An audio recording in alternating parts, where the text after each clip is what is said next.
The French Empire, the universal nation's quest for glory.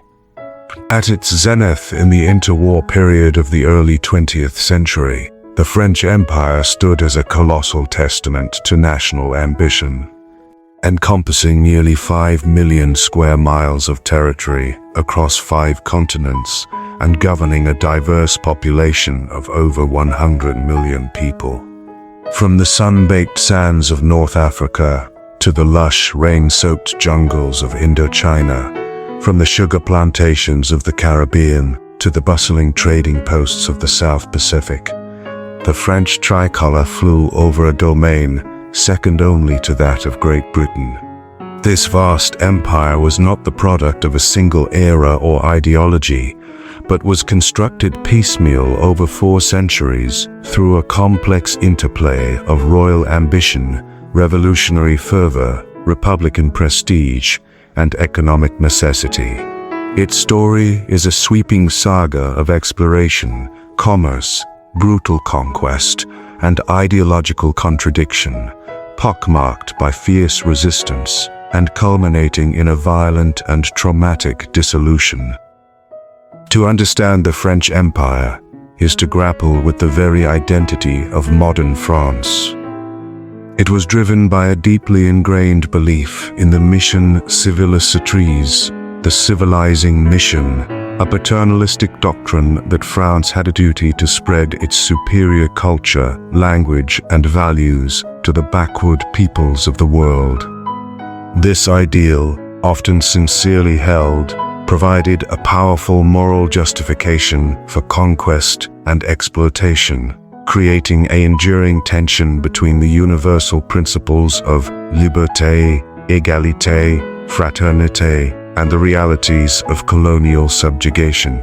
The empire's legacy is thus profoundly ambiguous. It built schools, hospitals, and infrastructure while simultaneously suppressing political rights, exploiting resources, and fighting bloody wars to maintain control. Its end reshaped the global geopolitical landscape, triggered massive migrations, and left a lasting imprint on cultures, languages, and economies across the globe.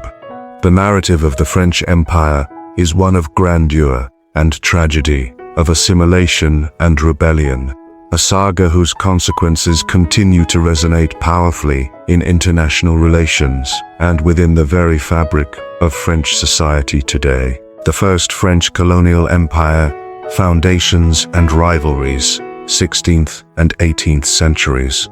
The origins of the French Empire are found not in a centralized national strategy, but in the disparate ambitions of explorers, merchants, and religious orders during the Renaissance.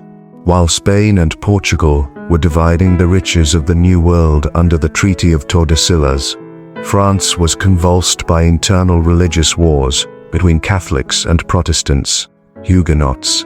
This domestic turmoil delayed its entry into the colonial race, but the desire was ever present. King Francis I, upon hearing of the Spanish and Portuguese claims, famously demanded to see the clause in Adam's will that excluded me from the partition of the world.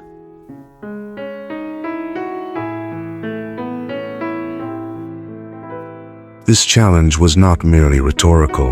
In 1524, Francis sponsored the Florentine navigator Giovanni de Verrazzano to explore the North American coast between Florida and Newfoundland, seeking a coveted northwest passage to the spice markets of Asia. Verrazzano's voyage mapped a significant portion of the coastline, and he named the area around what is now New York Harbor, Nouvelle-Angoulême, in honor of the king's family. A decade later, in 1534, the Breton mariner Jacques Cartier, under the same royal commission, planted a cross on the Gaspé Peninsula, claiming the land for France.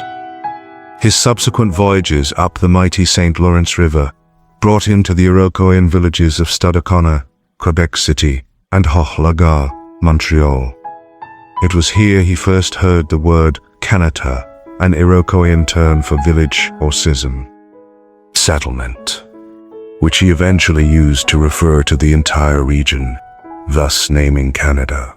These early explorations, however, yielded no immediate mineral wealth akin to Spanish gold and silver, and France's attention turned back to its European and religious conflicts. Permanent settlement had to wait until the 17th century, following the consolidation of royal power under Henry IV and the promulgation of the Edict of Nantes, which provided a measure of religious peace. The primary vehicle for this new phase of expansion was the chartered company model, emulating the successful Dutch and English East India companies. These joint stock companies were granted royal monopolies over trade in specific regions, with the power to raise armies, build forts, and administer justice, effectively acting as privatized extensions of state power. The most consequential of these early ventures was in North America. In 1608, Samuel de Champlain, a navigator, cartographer, and devout Protestant, established a permanent trading post at Quebec. As the father of New France, Champlain's vision was distinct from the English colonial model to the south. While the English colonies were often driven by religious dissent and the desire for agricultural land for settlement, New France was initially a vast commercial enterprise focused on a single commodity, fur, particularly beaver pelts, which were in high demand in Europe for the fashion of felt hats. This economic focus dictated a different relationship with the indigenous populations. Instead of displacing them, the French needed them as hunting partners and trading allies. Champlain's fateful decision to ally with the Huron, Wendat, and Algonquin peoples against their powerful rivals, the Iroquois Confederacy, Haudenosaunee, secured the fur trade for a time, but also entangled France in a complex web of Native American politics and warfare that would persist for over a century. Alongside the North American venture, France established a second, ultimately more profitable, pillar of its first empire in the Caribbean. From the 160s onwards, French settlers, including many impoverished nobles and indentured servants, colonized islands like Saint Christophe, St. Kitts, initially shared with the English, Martinique, Guadeloupe, and later the western third of Hispaniola, which they named Saint-Domingue, modern Haiti. The climate was perfect for tropical cash crops, and following the model established by the Portuguese in Brazil, the French planters quickly transitioned from tobacco to sugar cultivation. Sugar was white gold, and its production was brutally labor-intensive. This led to the third and darkest pillar of the First French Empire, the transatlantic slave trade. To work the plantations, millions of enslaved Africans were forcibly transported across the Atlantic. In the horrific Middle Passage, the French port cities of Nantes, Bordeaux, La Rochelle, and Le Havre grew immensely wealthy from this triangular trade. Ships would depart with manufactured goods, trade them for enslaved people on the West African coast, transport their human cargo across the Atlantic to be sold in the Caribbean, and return to France laden with sugar, coffee, indigo, and cotton. To regulate this brutal system, Louis XIV's formidable minister, Jean-Baptiste Colbert, promulgated the Acte Code Noir, Black Code, in 1685. This decree, while ostensibly regulating the treatment of slaves and requiring their baptism, primarily served to codify the complete subjugation of enslaved people, sanctioning harsh physical punishment and defining them as movable property. It was a stark legal embodiment of the contradiction between Enlightenment ideals and colonial practice. The third arena of French imperial ambition was in India. In 1664, Colbert founded the French East India Company, Compagnie Française des Indes Orientales, to challenge Anglo-Dutch dominance in the lucrative spice trade. The French established fortified trading posts at Contours, at Pondicherry, 167-4, Chandernagor, Yanam, Mahé, and Caracal. For decades, these were modest ventures. However, in the 1740s, under the brilliantly ambitious governor, Joseph-François Dupleix, the French strategy shifted dramatically. As the Mughal Empire fractured, Dupleix saw an opportunity to move beyond commerce to territorial conquest. He began intervening in the succession disputes of local Indian princes, providing them with sepoy armies trained and led by French officers in exchange for territorial concessions and political influence. This strategy of subsidiary alliances brought the French into direct and fierce competition with the British East India Company, led by Robert Clive. The Carnatic Wars, 1744 to 1763, became the Indian theater of the global struggle between France and Britain. This first French Empire was fundamentally defined by its rivalry with Great Britain. A series of global wars, fought in both Europe and the colonies, from the War of the League of Augsburg, 1689, to the 7 Years' War, 1706 to 1763, saw territories change hands repeatedly. The 7 Years' War, known in North America as the French and Indian War, proved catastrophic for France. British naval supremacy and greater resources in North America turned the tide. The decisive Battle of the Plains of Abraham in 1759, where both the British General James Wolfe and the French Marquis de Montcalm perished, led to the fall of Quebec. The subsequent Treaty of Paris in 1763 was a national humiliation. France was forced to cede Canada and all its territories east of the Mississippi to Britain.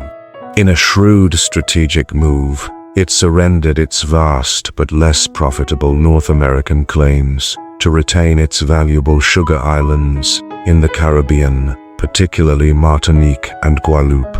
It also ceded Louisiana to its ally Spain as compensation for Spain's loss of Florida to Britain. In India, though France retained its 5 trading posts, its political ambitions were crushed, and it was forced to keep them as unfortified commercial enclaves, leaving the field clear for British dominance. By 1763, the first French Empire was a shadow of its former self. It held on to its Caribbean possessions, its Indian comptoir, a few slave trading posts in West Africa, like Saint Louis in Senegal, and the sugar colony of Île-de-France, Mauritius, in the Indian Ocean.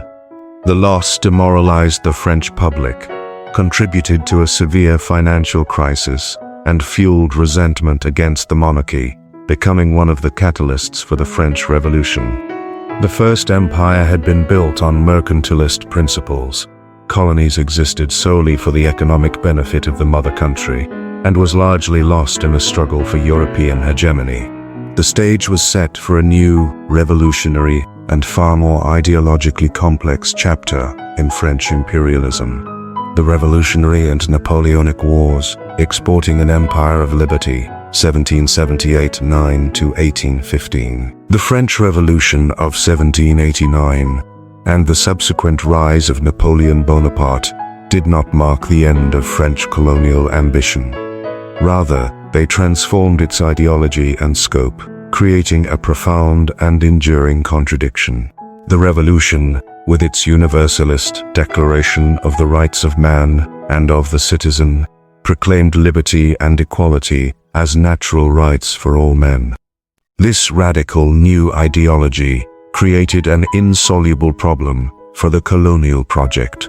How could a republic founded on human rights justify holding colonies based on slavery, conquest, and racial hierarchy? This contradiction exploded first and most violently in France's most valuable colony, Saint-Domingue, the Faune, Pearl of the Antilles. It was the richest colony in the world, a brutally efficient slave society where over 500,000 enslaved Africans produced 40% of Europe's sugar and 60% of its coffee, all for the benefit of a small white planter class. The news of the revolution in France electrified the island's deeply divided social hierarchy. The white planters, Grands Blancs, saw a chance to gain more autonomy from metropolitan control.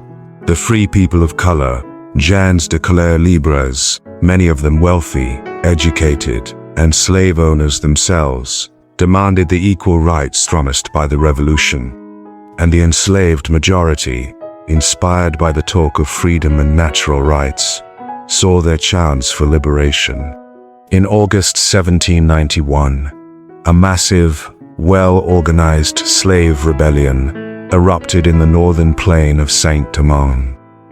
It quickly spread, unleashing a bloody civil war that pitted whites against free people of color, and both against the rising tide of the slave insurgency. The revolutionary government in Paris was torn between its ideals and its economic interests. In a breathtaking and unprecedented move in 1794, pressured by the slave revolt and the need to prevent Saint-Domingue from falling to the British, the radical Jacobin government under Robespierre abolished slavery in all French territories. This was the first and only time a metropolitan power would voluntarily abolish slavery, and it was done for a mixture of ideological zeal and strategic necessity. The decision brought the brilliant rebel leader, Toussaint Louverture, and his armies over to the French side. A former slave and a tactical genius, Louverture effectively became the governor of the island, expelled British and Spanish invaders, and restored the plantation economy using paid labor, all while skillfully navigating the treacherous politics of the French Revolution. He created a de facto independent state, though he never formally declared independence from France. The revolutionary impulse, however, was short-lived. When Napoleon Bonaparte seized power as first consul in 1799, he sought to restore France's imperial grandeur and, crucially, its lucrative plantation economy, which he believed was essential for French prosperity. In 1802, he sent a massive expeditionary force of over 20,000 veteran troops under his brother-in-law General Charles Leclerc to Saint-Domingue. Their mission was to overthrow Toussaint Louverture, disarm the black population, and reimpose slavery. The result was a catastrophic failure, and one of the most significant events in colonial history. Toussaint was captured by treachery and died in a cold French prison in 1803. But the French army was decimated by yellow fever and the fierce resistance of the former slaves, now led by Jean-Jacques Dessalines and Henri Christophe. The Leclerc expedition degenerated into a war of extermination, with atrocities committed on both sides. When news arrived that Napoleon had indeed re-legalized slavery in Guadeloupe, any hope of reconciliation vanished. On January 1, 1804, Dessalines declared the independence of the new nation of Haiti, the world's first black republic. This defeat was a humiliating blow to Napoleon's colonial dreams, a beacon of hope for enslaved people everywhere, and a stark lesson in the power of anti-colonial resistance. Napoleon's imperial ambitions then turned elsewhere, with his Western Hemisphere plans in ruins after the loss of Haiti and the failure to hold on to Louisiana. He liquidated the remaining North American territory. In 1803, he sold the vast Louisiana territory to the United States in the Louisiana Purchase for 60 million francs. This deal, negotiated with President Thomas Jefferson, was prompted by the need for funds for his impending wars in Europe and the strategic realization that the territory was indefensible without Saint-Domingue as a base. The sale doubled the size of the United States and signaled a definitive end to French continental ambitions in the Americas. Napoleon's empire was primarily a continental European empire, built through military conquest rather than overseas colonization. At its peak, it controlled much of Western Europe, from Spain to the borders of Russia. He installed family members as monarchs in conquered territories, e.g. Joseph Bonaparte in Spain, Louis Bonaparte in Holland, and sought to integrate these regions into a French-dominated system, the Continental System. Designed to economically strangle Britain, this project exported the Napoleonic Code, administrative reforms, and the metric system, leaving a lasting legal and bureaucratic legacy across Europe. However, it was ultimately unsustainable, collapsing under the weight of nationalist resistance, especially the brutal guerrilla war in Spain, and the disastrous invasion of Russia in 1812. The final defeat of Napoleon at Waterloo in 1815 seemed to signal the end of France as a major colonial power. The peace settlement confirmed British possession of most of the territories France had lost during the wars, including Malta, Tobago, and St. Lucia. France was left with a few remnants: its sugar islands of Martinique, Guadeloupe, and Réunion, the trading posts in Senegal and India, and the contested territory of Algeria, where a new colonization effort was just beginning. The 19th century appeared to belong to Britain. Yet, within a few decades, fueled by a new ideology and a burning desire for revenge against Germany, France would embark on a second, even more vast wave of imperial expansion: the Second French Empire, North Africa, and the Napoleonic legacy, 1830 to 1870. The period following Napoleon's fall, the Bourbon Restoration, 1815 to 1830, was not one of significant colonial expansion. The monarchy was focused on internal stability and was wary of foreign adventures that could upset the European balance of power. However, a bizarre incident in 1827 would provide the pretext for a colonial conquest that would become the cornerstone of the Second French Empire and define French colonialism for over a century. The Dey of Algiers, Hussein, was frustrated over unpaid debts from the Directory era for grain supplied to France. During an argument with the French consul, Pierre Desval, over this issue, the Dey allegedly struck the consul with his fly whisk. This perceived insult festered for 3 years. In 1830, the deeply unpopular King Charles X, facing political oblivion at home, decided to use the incident to launch a military expedition against the Ottoman Regency of Algiers. His motives were transparently political: to generate a wave of patriotic fervor and rally support for his crumbling regime. In June 1830, a French army of 37,000 men landed at Sidi Farouche and quickly captured Algiers. Charles X, however, did not get to enjoy his victory. He was overthrown in the July Revolution just weeks later. The new citizen king, Louis Philippe, was initially uncertain about what to do with the new conquest. A faction within the army and among ardent nationalists, however, argued for full-scale colonization. They were led by hardliners like General Astor Thomas Robert Bugeaud, who became the architect of the conquest. Bugeaud perfected brutal tactics of razzia, razing, destroying villages, burning crops, and slaughtering livestock to subdue the Algerian interior, which was under the control of the charismatic and respected resistance leader Astor Emir Abdelkader. Abdelkader united tribes in a holy war, jihad, against the French, proving to be a formidable opponent. The conquest was long and savage, lasting 17 years. It was only in 1847 that Abdelkader was finally forced to surrender. The nature of French rule in Algeria set it apart from other colonies. It was not just a colony, it was declared an integral part of France itself, divided into 3 departments: Algiers, Oran, and Constantine. This policy of assimilation meant that theoretically, it was governed by the same laws as mainland France. In reality, it became a settler colony, colonie de peuplement, of a unique kind. Vast tracts of land were confiscated from Algerians through various legal protests and given to European settlers. These settlers, who came from all over the Mediterranean, including Spain, Italy, and Malta, and became known as colons, or later pieds noirs, Blackfeet, became a powerful political force. They fiercely defended their privileges against the disenfranchised Muslim majority, who were subjected to the discriminatory Code del Indigena. This set of laws, formalized in 1881, created a separate legal system for Algerian Muslims, denying them basic political rights and allowing administrators to mete out summary punishments without trial.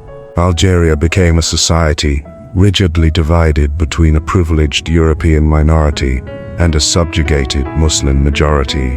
The man who gave his name to this era, Napoleon III, nephew of Napoleon Bonaparte, ruled as president of the Second Republic and then as emperor of the Second French Empire, 1852 to 1870. His colonial policy was ambitious and somewhat contradictory. He saw empire as a source of national glory and economic gain, but he also occasionally espoused a romantic notion of an Arab kingdom in Algeria, where Arab and French societies could develop separately, a concept fiercely opposed by the Pied Noir settlers who demanded full integration for themselves, not for Muslims. Under Napoleon III, France expanded significantly elsewhere. In West Africa, the visionary governor, Louis Faidherbe, began the methodical conquest of Senegal. He built bridges, schools, and pushed French control inland along the Senegal River, fighting against powerful Muslim leaders like El Hajj Oumar Tall. In the Pacific, France took possession of New Caledonia in 1853, envisioning it as a future penal colony and a source of nickel. Most significantly, France joined Britain in the Second Opium War against China, 1956 to 1860. As a reward, it secured further trading concessions and the return of a Catholic mission property in Beijing, an act that provided the pretext for a separate French military expedition that looted and burned the old summer palace, Yominyuan, an act of cultural vandalism that remains a bitter memory in China. The most ambitious and disastrous project of Napoleon III's reign was the intervention in 1866, 1861 to 1867. Taking advantage of the American Civil War, which preoccupied the United States, Napoleon III sent a large French army to Mexico to overthrow the Republican government of Benito Juarez. His grand scheme was to install a friendly Catholic puppet emperor, the Austrian Archduke Maximilian, and create a new French-aligned empire in the Americas that would check US power and provide economic benefits. The venture was a catastrophic failure. It was enormously expensive, faced fierce Mexican resistance, and collapsed as soon as the US Civil War ended and the United States, invoking the Monroe Doctrine, began to supply Juarez with arms. The French withdrew in disgrace, leaving the idealistic Maximilian to be captured and executed by a firing squad in 1867. The Mexican fiasco tarnished Napoleon III's prestige, drained the treasury, and was a contributing factor to his downfall in the Franco-Prussian War of 1870. The defeat in that war against Prussia was a national humiliation. The Second Empire collapsed on the battlefield at Sedan, and France lost the provinces of Alsace and Lorraine. This seismic event created a powerful new driver for French imperialism. The need to regain national prestige, demonstrate to the world that France was still a great power despite its defeat in Europe, and find new sources of manpower and wealth. The stage was set for the largest and most aggressive phase of French expansion, the scramble for Africa and the conquest of Indochina. The Third Republic and the scramble for Africa, 1870 to 1914. The defeat in the Franco-Prussian War, 1870 to 71, and the loss of Alsace-Lorraine created a profound national trauma in France that shaped its politics for decades. The new government, the Third Republic, was unstable for its first decade, but it soon channeled national energy into a project that could unite the country and restore its sense of glory. the acquisition of a vast overseas empire. The scramble for Africa. The frantic partitioning of the African continent by European powers between roughly 1880 and 1914 became the perfect arena for this endeavor. French expansion was driven by a powerful new ideology, the mission civilisatrice, civilizing mission. This was the belief that France had a duty to spread its superior culture, language, and values to the backward peoples of the world. Promoted by politicians like Jules Ferry, the father of French colonial expansion. It was a rationale that justified conquest under the guise of benevolence, promising to bring education, medicine, and administration. Ferry argued bluntly that superior races have rights over inferior races.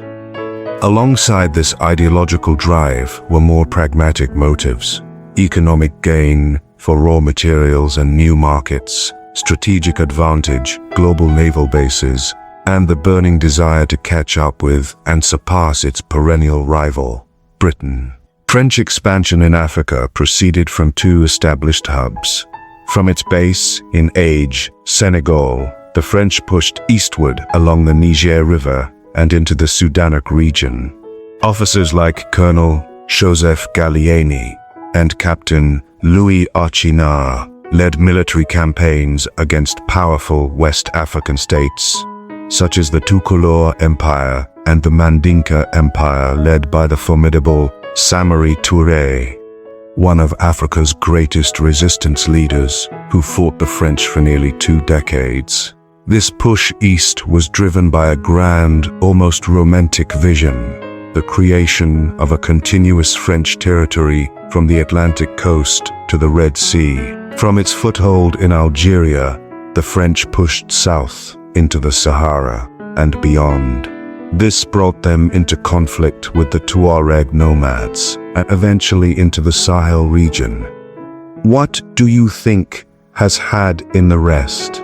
The key figure here was Captain Jean-Baptiste Marchal, whose epic march across Africa from Gabon to the Upper Nile was designed to stake France's claim to the Sudan and block British North-South ambitions. This east-west expansion directly collided with Britain's own imperial vision, a Cape to Cairo corridor of continuous British territory. The clash came to a head in 1898 at the remote Sudanese town of Fashada. Captain Marchand's small force, having crossed thousands of miles, arrived and raised the French flag. Soon after, a much larger British army under Lord Kitchener, fresh from his victory over the Mahdists at Omdurman, arrived. The Fashada incident sparked a major diplomatic crisis.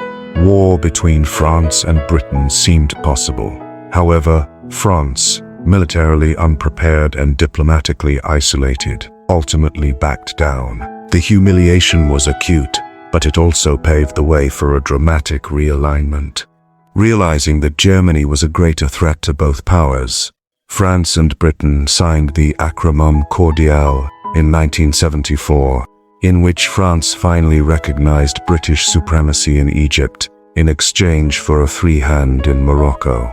The conquest of Morocco became France's last major African prize.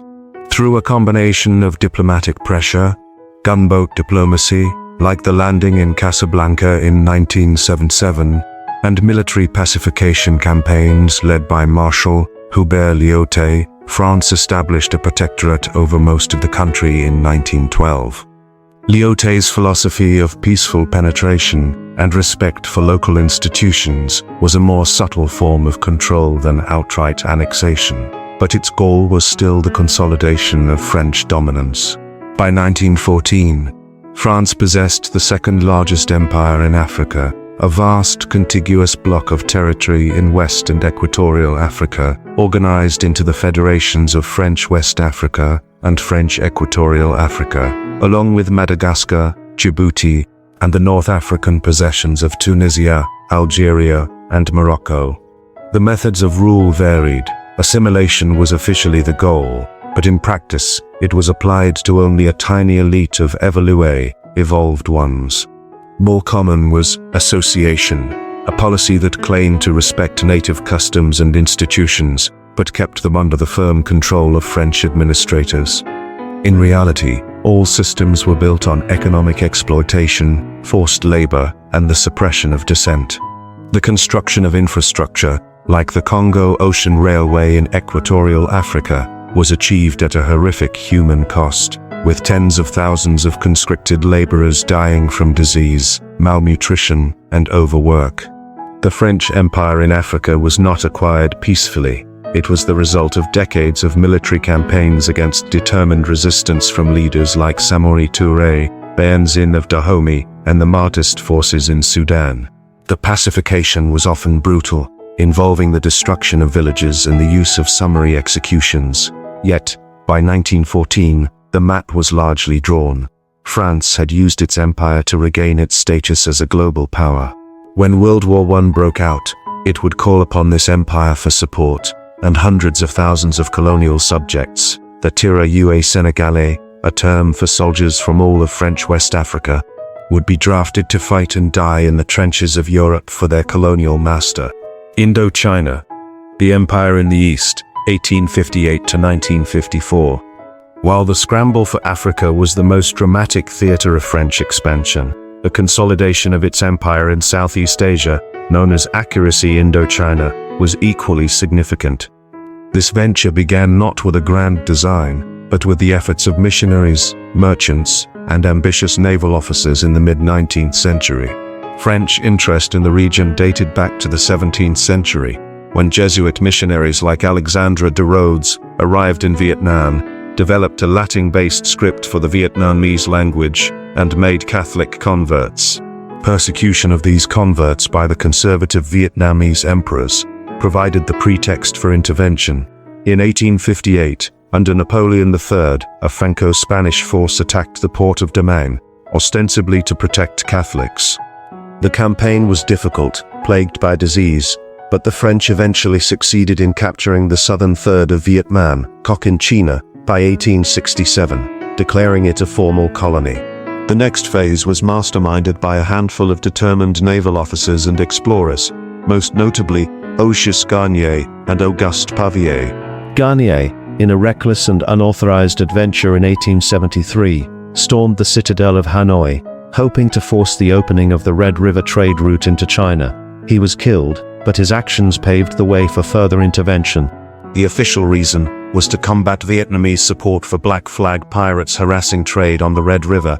In 1882, Captain André Rivière repeated Garnier's exploit by capturing Hanoi, and he too was killed.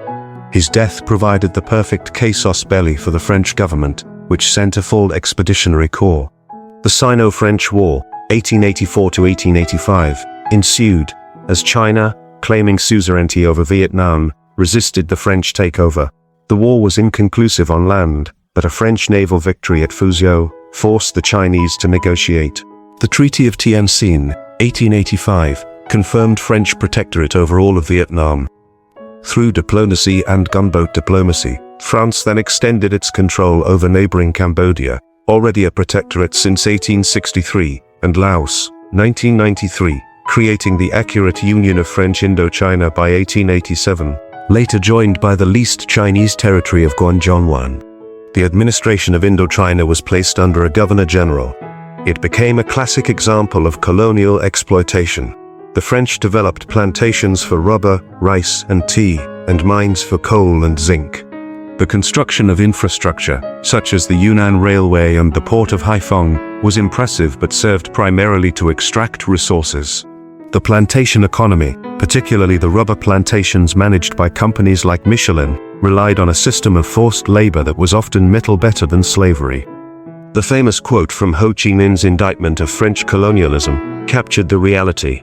The peasant was soaked in opium and alcohol, and died, slowly and surely, in the grip of the plantation owner.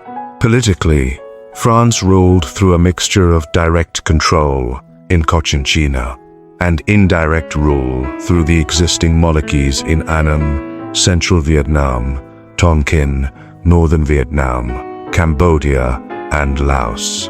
The imperial courts in Hue, Phnom Penh, and Luang Prabang were maintained as figureheads, but real power rested with the French residence suprême. The French education system was introduced, but only for a small elite, creating a class of Western-educated Vietnamese intellectuals who were taught the ideals of the French Revolution: liberty, equality, fraternity, only to be denied those very rights by the colonial regime. This contradiction would eventually produce the generation of leaders, most notably Ho Chi Minh, who would lead the struggle for independence. Despite the exploitation, the French did leave a cultural imprint. They promoted Quoc Net Tu, which eventually became the national script of Vietnam, replacing classical Chinese. They built elegant European quarters in cities like Hanoi and Saigon. But the underlying resentment festered. Resistance was constant, from the scholarly-led Kern Vung movement in the 1880s to peasant revolts and nascent nationalist parties in the early 20th century. Indochina was the jewel of France's Asian empire, a source of great wealth and pride, but it was also a pressure cooker of nationalist sentiment that would, in time, explode with devastating force. The empire at its zenith, and the World Wars, 1944 to 1945. The early 20th century marked the zenith of the French Empire. On the eve of World War I, it was a global domain of staggering size and diversity. From the Caribbean, Martinique, Guadeloupe, French Guiana, to the Indian Ocean, Réunion, Madagascar, the Comoros, from North Africa, Algeria, Tunisia, Morocco, to West and Equatorial Africa, a contiguous block of territories from Dakar to Brazzaville. From the Pacific, New Caledonia, French Polynesia, the New Hebrides Condominium, to the Middle East, the stake in the soon-to-be-divided Ottoman Empire. And in Asia, Indochina, Indian Comptoir, the French Empire was a testament to the Third Republic's relentless strive for global status. This vast empire was celebrated in France through grand colonial exhibitions, most famously the Exposition Coloniale Internationale, held in Paris in 1931. Its centerpiece was a replica of the Angkor Wat Temple, symbolizing the exotic and civilizing achievements of France overseas. Millions of visitors walked through reconstructed native villages, viewing colonized peoples as living exhibits. The message was clear: France was a great, benevolent, and universal nation. This propaganda masked the harsh realities of economic exploitation, forced labor, and political repression that defined colonial rule. The true test of the empire's cohesion came with the outbreak of World War I in 1914. France itself was invaded, and its very survival was at stake. The empire was called upon to provide crucial support. Over 2 million colonial subjects served France during the war. Hundreds of thousands of soldiers, tirailleurs sénégalais from West Africa, tirailleurs algériens and Moroccan from North Africa, and indentured laborers from Indochina and China were brought to the Western Front. They fought and died in the horrors of trench warfare at battles like Verdun and the Chemin des Dames. Their sacrifice was immense and was used by the French state to promote the ideal of a shared, Greater France.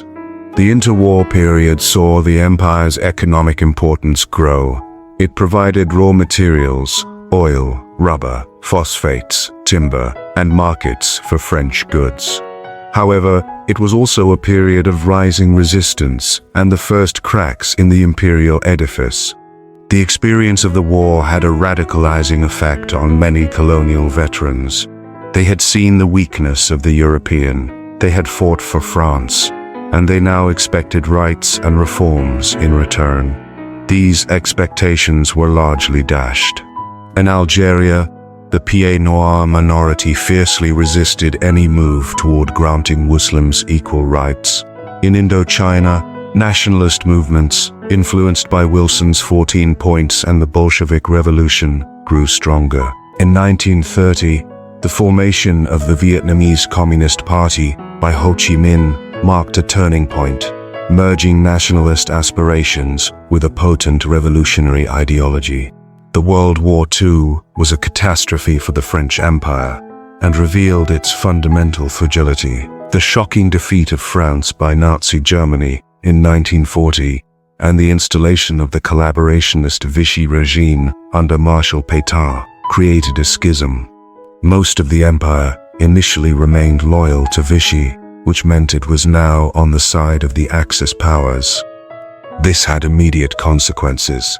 In September 1940, a Vichy French force in Indochine was compelled to allow Japanese troops to occupy the colony, though the French administration remained in place as a puppet of Tokyo until 1945.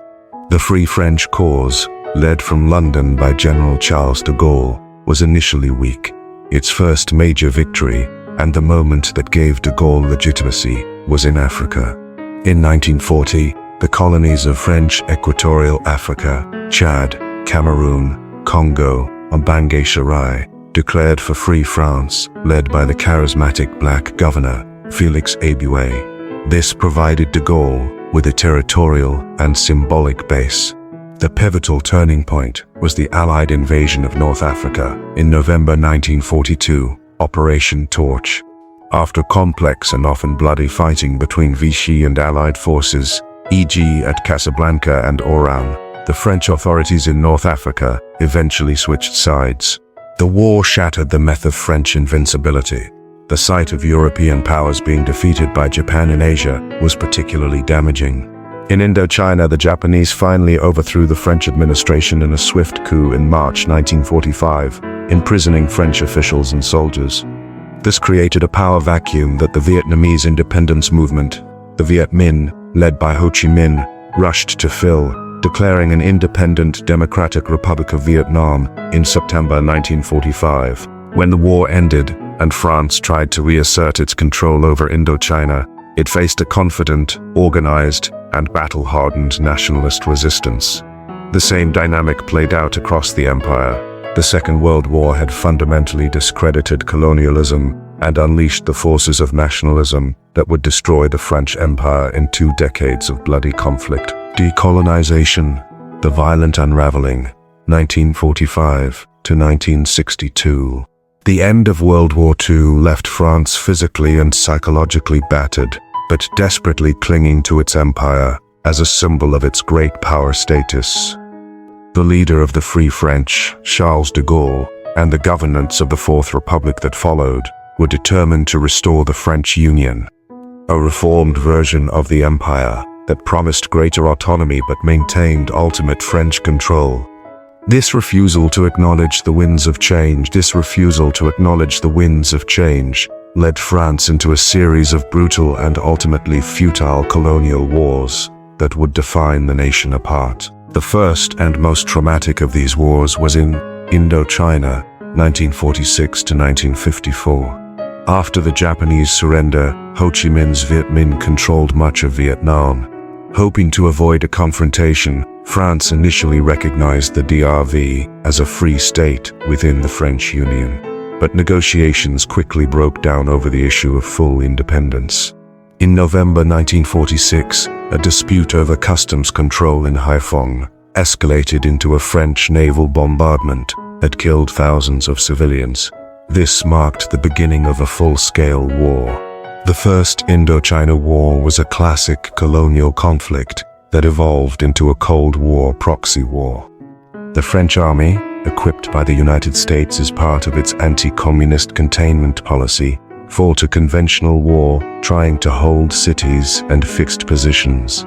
The Viet Minh, under the brilliant military leadership of General von Nguyen Giap, waged a highly effective guerrilla war, mobilizing peasant support and gradually gaining strength. The war culminated in the epic Battle of Dien Bien Phu in the spring of 1944. The French, hoping to draw the Viet Minh into a set-piece battle, established a remote fortified camp in a valley. Yap surrounded the base, hauled artillery onto the surrounding hills through sheer human effort, and subjected the French to a devastating siege. On May 7, 1954, the garrison fell. The defeat was catastrophic, both militarily and psychologically. It signaled the end of French rule in Asia.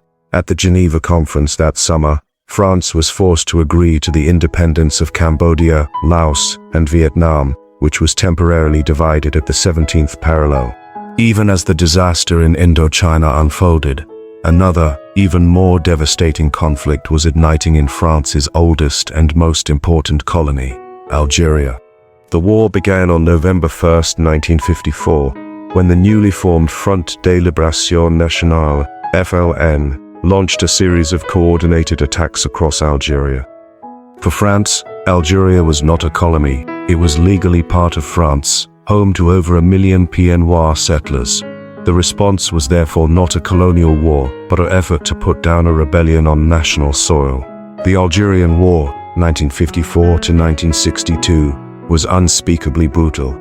It was fought with torture, terrorism, and mass reprisals on all sides. The French army, humiliated in Indochina and determined not to lose again, deployed over 400,000 troops. They used systematic torture to break the FLN's networks and implemented a policy of forced relocation of over 2 million Algerian peasants into controlled camps to cut off the guerrillas from their support base. The FLN, in turn, used terror tactics against both French settlers and Algerians who collaborated. The conflict tore France itself apart, leading to political instability, attempted coups by right-wing generals, and deep social divisions. The revelation of widespread torture caused a moral crisis among French intellectuals. The crisis came to a head in 1958. The Fourth Republic, paralyzed by the war, collapsed. The military and the Pieds Noirs called for the return of General de Gaulle to save French Algeria. De Gaulle came to power, establishing the Fifth Republic with a strong presidency. Initially, he seemed to promise victory, but the pragmatic realist soon recognized that the war was unwinnable and was destroying France's international standing and its soul. He began secret negotiations with the FLN for Algerian independence. This was seen as a betrayal by the hardline Pieds Noirs and elements of the army. They formed the terrorist organization des Armées Secrètes, which attempted to assassinate de Gaulle and launched a campaign of bombings in both Algeria and mainland France to stop independence. After a referendum showed overwhelming French support for Algerian self-determination, the Evian Accords were signed in March 1962, granting Algeria full independence. The result was a chaotic exodus of nearly the entire Pieds Noirs population to France, and brutal reprisals against Algerians who had worked for the French, the Harkis. The war left deep, unhealed scars on both nations. The end of the Algerian War effectively marked the end of the French Empire. Most of France's sub-Saharan African colonies had been granted a peaceful, negotiated independence in 1960, as France realized that maintaining control there was impossible without Algeria. By the mid-1960s, only a handful of small territories remained under French control. The era of formal empire was over. France had been forced to relinquish its colonies through costly and devastating wars, a process that reshaped its identity and its role in the world. Legacy, from empire to Francophonie. The end of the French Empire was not the end of French global influence. Instead, it transformed into a more subtle and complex system of relationships known as Francafrique, and the broader cultural project of La Francophonie. Francafrique was a term coined to describe the opaque network of political, economic, and military ties between France and its former colonies in Africa, particularly those in the West and Central African CFA Franc zone. With this system, masterminded by de Gaulle's African advisor Jacques Foccart, was designed to maintain French hegemony in its pré-carré backyard. It involved defense agreements that gave France the right to intervene militarily, which it did on numerous occasions, economic agreements that tied African currencies to the French franc and later the euro, and guaranteed access to strategic resources like oil and uranium for French companies. This neo-colonial arrangement propped up compliant, often authoritarian leaders in exchange for French support, creating a legacy of corruption and instability that persists in many regions. On a more positive and public-facing note, France championed La Francophonie, an international organization of French-speaking countries. Founded in 1970, it promotes the French language, cultural exchange, and political cooperation among its members. While often presented as a voluntary community of equals, it is also a powerful tool of France's soft power, helping to maintain France's cultural relevance on the world stage and extending its diplomatic influence. The French language remains an official language in over 30 countries and a key language of international diplomacy. The demographic legacy of empire is also profound. Decades of migration from former colonies have transformed France itself. Large communities from North Africa, the Maghreb, West Africa, and Southeast Asia have become an integral part of the French nation. This has enriched French culture in its cuisine, music, and arts, but has also fueled intense debates about national identity, secularism, laïcité, integration, and racism. The memory of colonialism and the violence of its end continues to simmer, erupting in periodic social unrest. Furthermore, the legacy of the mission civilisatrice has been critically re-examined. The once celebrated narrative of France bringing civilization to the world is now widely challenged and condemned as a hypocritical justification for exploitation and racism. Demands for reparations, the return of stolen artifacts, and a more honest accounting of colonial crimes are now part of the political and cultural discourse in France and its former territories. In conclusion, the French Empire was one of history's most extensive colonial projects.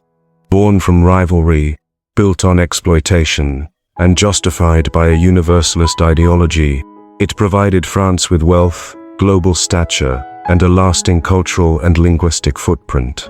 Yet, it was also a source of immense violence, suffering, and resistance. Its eventual collapse was traumatic, achieved through bloody wars that reshaped modern France. Today, the empire is gone, but its legacy endures, in the French language spoken around the world, in the demographics of modern France, in the economic ties and political instability of Francophone Africa, and in the ongoing, often painful, struggle to come to terms with this complex and contentious history. The story of the French Empire is a permanent reminder of the grandeur and the misery that inevitably accompany the pursuit of imperial power. Expanded topics: the hidden dimensions of empire. To fully grasp the impact of the French Empire, one must look beyond treaties, battles, and administration to the deeper social, cultural, and environmental transformations it wrought. The role of colonial science, medicine, and anthropology. The mission civilisatrice was not merely a cultural project, it was a scientific one. France established a vast network of research institutions across its empire. The Astropère Institutes, founded in Saigon, 1889, Tunis, 1888, and Algiers, 1889, were on the front lines of combating tropical diseases like yellow fever and bubonic plague. While their work saved countless lives, it was often conducted with a colonial mindset, viewing indigenous bodies and environments as problems to be solved and controlled. Similarly, the optimistic School of Oriental Languages in Paris trained administrators in local dialects and customs, but this knowledge was primarily used to better administer and control subject populations. Ethnographers and anthropologists like Maurice Delafosse meticulously catalogued African societies, but their work often served to freeze these cultures in a primitive past, providing a scientific rationale for the civilizing intervention. This fusion of science and state power was a hallmark of modern colonialism, creating a legacy of knowledge that was simultaneously invaluable and deeply implicated in the project of domination. Tell you about women in the empire, colonizers, colonized, and métissage. The colonial project was profoundly gendered. For much of its history, the empire was a predominantly male space, populated by soldiers, administrators, traders, and missionaries. From the mid-19th century, however, the state actively encouraged the emigration of European women to the colonies, particularly to Algeria. These coloniales were seen as agents of moral and social stability, who would deter settler men from forming relationships with indigenous women and would reproduce Frenchness abroad. They were tasked with creating European-style homes and imparting French domestic values, often through native nursemaids and servants. The lives of indigenous women were doubly constrained by colonial patriarchy and their own society's norms. Lifetime, the French often targeted native societies through policies aimed at women, such as attempting to liberate them from the veil in Algeria, a policy that sparked fierce resistance as an attack on cultural and religious identity. The phenomenon of métissage, racial mixing, was a constant source of anxiety for colonial authorities. While some relationships were formalized, the children of these unions occupied an ambiguous and often marginalized social position, challenging the rigid racial hierarchies the empire sought to impose. Their legal status and citizenship rights were constantly debated, revealing the deep contradictions at the heart of the assimilationist ideal. And less the environmental impact and transformation of landscapes. The French Empire was an engine of dramatic environmental change. Colonial economies were extractive by nature, and they reshaped ecosystems to serve metropolitan needs. In Algeria, vast tracts of ancestral land were confiscated and given to settlers, who clear-cut native forests and scrubland to plant vineyards, transforming the landscape into a monoculture for exporting wine to France. In Indochina, enormous swathes of ancient rainforest were cleared for rubber plantations, leading to soil erosion and the displacement of wildlife and people. The construction of infrastructure, such as the Congo Ocean Railway in the 1920s, was not only a human tragedy, but an ecological one, as it cut through pristine rainforest and altered watersheds. The French also introduced new species, often with devastating unintended consequences. They brought coffee and rubber plants to Indochina and introduced new fishing techniques in Polynesia. Conversely, they engaged in large-scale hunting, driving species like the Barbary lion to extinction in North Africa. This re-engineering of nature was a physical manifestation of the colonial impulse to control and reorder the world according to a European blueprint, leaving an environmental legacy that former colonies still grapple with today. The colonial press and the birth of anti-colonial thought. Paradoxically, the tools of French modernity became weapons for its dismantlement.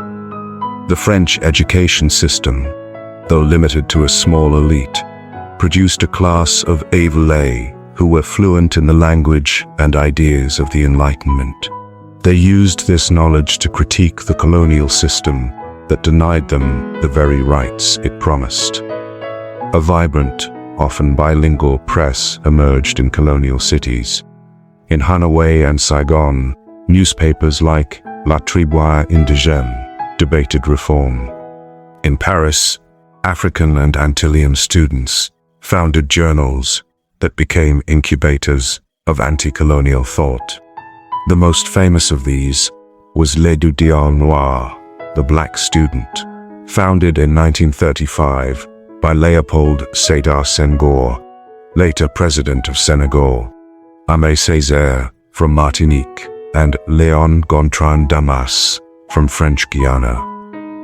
In its pages, they developed the concept of negritude, a powerful literary and ideological movement that rejected French assimilation and asserted the value and dignity of African culture and heritage. Using the French language to celebrate their African identity, they turned the mission civilisatrice on its head. This intellectual ferment, spreading through newspapers, journals, and student networks, provided the ideological foundation for the political movements that would eventually demand independence. The Vichy Interlude, the empire under the collaborationist regime. The Vichy regime, 1940 to 1944, represented a dark and often overlooked chapter in the history of the French Empire. For most of the war, the majority of the empire remained under the control of the collaborationist government, which implemented its reactionary, authoritarian, and anti-Semitic national revolution overseas. In Algeria, Tunisia, and Morocco, the Crémieux Decree, which had granted French citizenship to Algerian Jews in 1870, was abolished, stripping tens of thousands of their citizenship and rights. Vichy officials reinforced the discriminatory Code de l'Indigène, increasing forced labor and repression. In Indochina, the Vichy administration, under Admiral Decoux, collaborated with the Japanese occupiers. To counter Allied and Free French influence, Decoux promoted a bizarre form of conservative, paternalistic colonialism that simultaneously exalted certain aspects of local culture while ruthlessly suppressing any hint of nationalist dissent.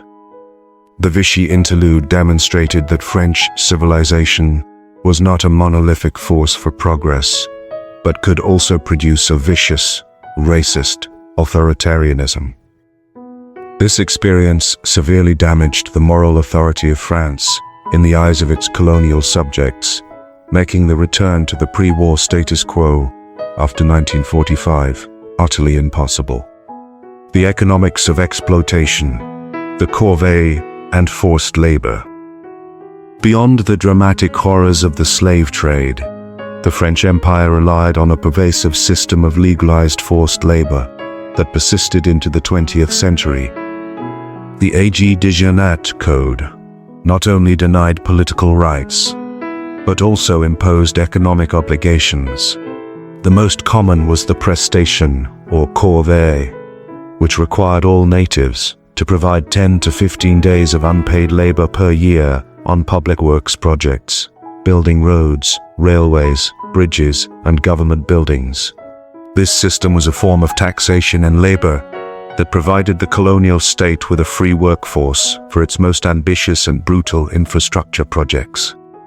The most infamous example was the Congo Ocean Railway in French Equatorial Africa, 1921 to 1934. To build this 312-mile line through dense rainforest and mountains, the administration conscripted over 127,000 men. Due to horrific working conditions, disease, malnutrition, and violence, an estimated 15,000 to 20,000 laborers died, leading to international condemnation. Similarly, in Madagascar and Indochina, forced labor was widely used on plantations and public works. This system was not an aberration, but a fundamental pillar of the colonial economy, directly linking legal repression to economic profit and demonstrating the hollowness of the civilizing rhetoric. Colonial culture, the empire's impact on French art, literature, and consumer habits. The empire flowed back into the metropole, profoundly influencing French culture, aesthetics, and daily life. The popularity of Orientalist art in the 19th century, with painters like Eugène Delacroix creating romanticized visions of North Africa, shaped French perceptions of the colonies as exotic and mysterious lands. The Great Paris Colonial Exhibitions of 1976 and 1931 were mass spectacles designed to win public support for imperialism. The 1931 exhibition, which attracted millions of visitors, featured reconstructed villages from across the empire with indigenous people on display, presenting a sanitized and staged version of colonial harmony and productivity. On a more mundane level, the empire altered French consumer habits. Coffee, once a luxury, became a staple of French café culture thanks to imports from Indochina and Africa. Bananas from the Caribbean and West Africa became a common fruit. Peanut oil from Senegal and rice from Indochina entered the French diet. Industries were built around colonial products: rum from Martinique, perfumes from Grasse using essences from the colonies, and the tire industry, reliant on Indo-Chinese rubber.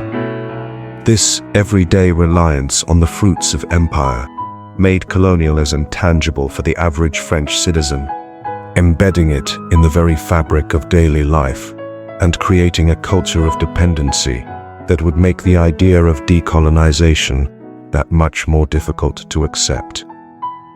Make sure to subscribe to our channel for more history documentaries, and tell us in the comments which part of this documentary was most interesting to you. Thank you for watching and being a part of our journey through history, and we'll see you in the next documentary.